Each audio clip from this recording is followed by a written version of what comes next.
Srikanth Poojary ಬಂಧನವನ್ನೇ BJP ರಾಜಕೀಯ ಮಾಡ್ತಾ ಇದೆ. ಶ್ರೀಕಾಂತ್ ಪೂಜಾರಿ ಬಂಧನ ವಿಚಾರವಾಗಿ ಬಿಜೆಪಿ ರಾಜಕೀಯ ಮಾಡ್ತಾ ಇದೆ ಅಂತ ಶಾಸಕ ಪ್ರಸಾದ್ ಅಬ್ಬಯ್ಯ ಹೇಳಿಕೆ ಕೊಟ್ಟಿದ್ದಾರೆ. ರೌಡಿ ಶೀಟರ್ ಪರವಾಗಿ ಆರ್ ಅಶೋಕ್ ಆಗಮಿಸ್ತಾ ಇದ್ದಾರೆ. ಶ್ರೀಕಾಂತ್ ವಿರುದ್ಧ ಒಟ್ಟು 14 ಪ್ರಕರಣ ದಾಖಲಾಗಿದೆ. ಕ್ರಿಮಿನಲ್ ಹಿನ್ನೆಲೆ ಇರೋ ನನ್ನ ಹೀರೋ ಅಂತ ಹೇಳೋದು ಎಷ್ಟು ಸರಿ? ಶಾಸಕ ಪ್ರಸಾದ್ ಅಬ್ಬಯ್ಯ ಪ್ರಶ್ನೆ ಇದು.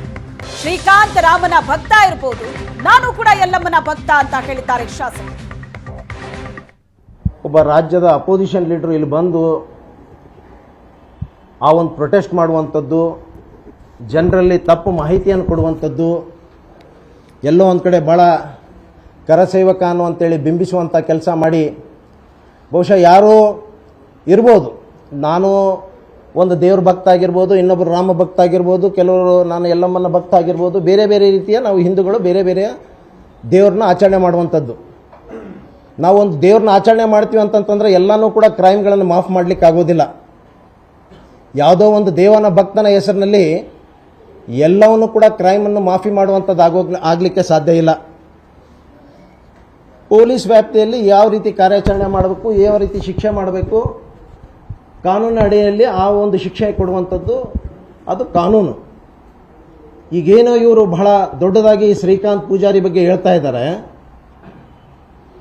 ಇವನ ಮೇಲೆ ಸರಾಯಿ ಮಾರಾಟ ಪ್ರಕರಣದಲ್ಲಿ 9 ಕೇಸುಗಳಿದೆ. ಇವನ ಮೇಲೆ 9 ಸರಾಯಿ ಮಾರಾಟದಲ್ಲಿ 9 ಕೇಸುಗಳಿವೆ ಮತ್ತು 3 ದೊಂಬಿ ಪ್ರಕರಣಗಳು, ಹುಬ್ಬಳ್ಳಿ ಶಹರ ಠಾಣೆ, ಹಳೆ ಹುಬ್ಬಳ್ಳಿಯಾಗ 3 ಟೈಮ್. ಆಮೇಲೆ ಮಟ್ಕಾ ಜೂಜಾಟ ಪ್ರಕರಣದಲ್ಲಿ ಕೂಡ ಹಳೆ ಹುಬ್ಬಳ್ಳಿಯಲ್ಲಿ ಇವನ ಮೇಲೆ ಕೇಸಿದೆ. ಇವೆಲ್ಲ ಕೇಸ್ಗಳಿಟ್ಕೊಂಡು ಅವನಿಗೆ ಮುಂಜಾಗ್ರತಾ ಪ್ರಕರಣಗಳಲ್ಲಿ ಕೂಡ 3 ಬಾರಿ ಅವನಿಗೆ ಕರೆಸಿ ಮುಚ್ಚಳಿಕೆ ಬರ್ಕೊಂಡಿದ್ದಂಥದ್ದು ಕೂಡ ಇದೆ. ಇಷ್ಟೆಲ್ಲ ಇದ್ದಾಗ ಕೂಡ ಯಾವುದೋ ಒಂದು ರೀತಿಯಲ್ಲಿ ಇಲ್ಲ ಅವನು ಕರಸೇವಕ, ಅವನ ಮೇಲೆ ಯಾವುದೋ ಆ್ಯಕ್ಷನ್ ತಗೊಳ್ಬಾರ್ದು, ಅವನೊಬ್ಬನ ಹೀರೋ ಅನ್ನುವಂಥ ರೀತಿಯಲ್ಲಿ ಬಿಂಬಿಸುವಂಥದ್ದು ಎಷ್ಟರ ಮಟ್ಟಿಗೆ ಸರಿ?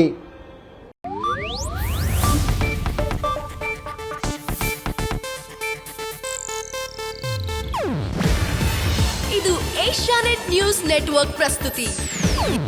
ನೀವು ನೋಡ್ತಿದ್ದೀರಾ ಏಷ್ಯಾನೆಟ್ ಸುವರ್ಣ ನ್ಯೂಸ್.